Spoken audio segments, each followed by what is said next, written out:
Значит, Image Sensor Series. Он позиционируется как датчик обнаружения линии. На самом деле, в принципе, из него можно сделать достаточно интересное устройство типа оптического тахометра, который может работать на расстоянии до нескольких сантиметров от объекта, типа лопастей и прочих, имеющих отражение в инфракрасном диапазоне. Значит, датчик состоит из фототранзистора.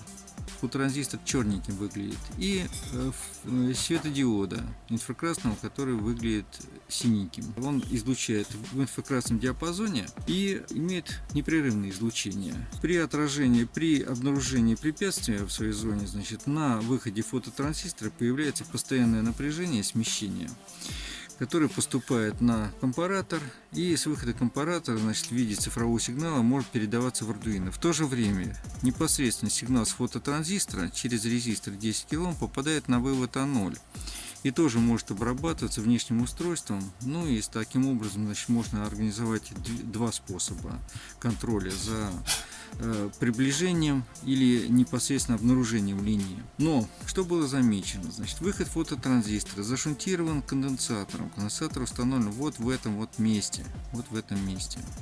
Если конденсатор стоит, то фильтрующие свойства обладают высокой постоянной времени, и таким образом получается медленное срабатывание фототранзистора. То есть фототранзистор выдает сигнал с задержкой, порядка нескольких миллисекунд или десятков миллисекунд. И таким образом нельзя тогда это использовать устройство как тахометр или обнаружитель быстрых перемещающихся объектов.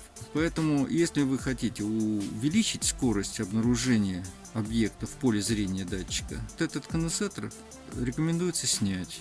Функциональность устройства сохраняется, на ложное срабатывание это практически не влияет, поскольку сами оптика фототранзистора имеет защиту от обычного дневного освещения и работает только лишь в узком диапазоне инфракрасного спектра. Но существенно повышается быстродействие устройства, и получается, что можно фиксировать процессы с длительностью до единиц миллисекунд. Таким образом, это можно использовать уже для измерения частоты вращения с частотой до нескольких тысяч оборотов в минуту.